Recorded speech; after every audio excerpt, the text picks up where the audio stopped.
Breaking news इस वक्त सामने आ रही है, जहां पर बीजेपी नेता पर फायरिंग की गई है। बीजेपी किसान मोर्चा के मंडल अध्यक्ष पर गोलियां चलाई गई हैं। फायरिंग में एक युवक घायल हो गया है। दो गाड़ियों में सवार होकर ये बदमाश आए थे, जिन्होंने बीजेपी के मंडल अध्यक्ष पर फायरिंग की। इस वारदात के बाद, इस गोलीबारी के बाद इलाके में दहशत का माहौल है और पुलिस इस मामले में जांच कर रही है।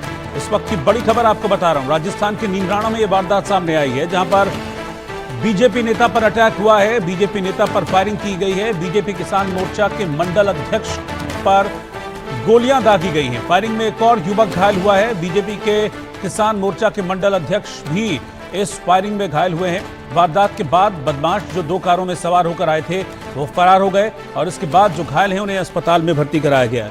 तो ब्रेकिंग न्यूज इस वक्त की बड़ी खबर, राजस्थान में बदमाशों ने बेखौफ होकर इस वारदात को अंजाम दिया है। लोकेश भारद्वाज हमारे संवाददाता जुड़ रहे हैं। लोकेश, क्या हुआ बताइए। अनम्यूट कर लीजिए पहले खुद को। लोकेश, अनम्यूट कर लीजिए प्लीज। लोकेश, खुद को अनम्यूट कर लीजिए आप। हम चलेंगे लोकेश के पास, उनकी आवाज ठीक से नहीं आ रही है। अब एक बार आवाज आती है तो फिर हम उनसे बातचीत करेंगे। इस वक्त की ब्रेकिंग न्यूज, राजस्थान के नीमराणा में यह वारदात सामने आई है, जहां पर बीजेपी नेता पर गोलियां चलाई गई हैं। लोकेश साथ में जुड़ गए इस वक्त। लोकेश, क्या खबर है बताइए।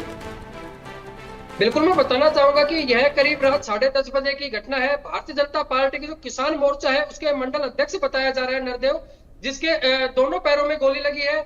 घटना ऐसे बताई जा रही है कि जो जानकारी मिली कि जो बदमाश थे वह इनके पास आए, इनसे बातचीत की, उनके साथ बाहर जो इनका जो एक पीजी है, पीजी चलाते हैं, उसके बाद ये बाहर तक आए। बाहर आने के बाद इनके ऊपर हमला हुआ बताया। इसमें एक और युवक भी घायल हुआ है।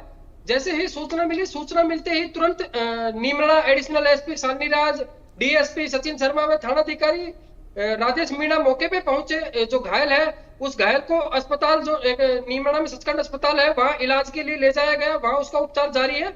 पुलिस ने टीम बना दी है, तभी दी जा रही है, आरोपियों की तलाश जारी है। ये लोग कौन थे, हमलावर कौन थे, इनके बारे में डिटेल मिल रही है? जैसा कि आप बता रहे हैं कि आए थे, बातचीत की थी और फिर उसके बाद वारदात को अंजाम दिया। कौन थे ये लोग?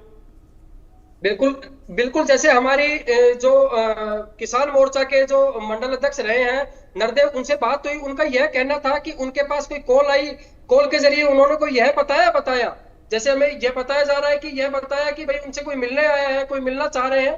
तो उसके बाद वह जब पीजी चलाते हैं, उस पीजी के ऊपर वह गए हैं। वहां उनके ऑफिस में भी बैठकर उन लोगों ने कोई बातचीत की बताई, लेकिन उनका भी यह कहना है कि वह उन्हें नहीं जानते।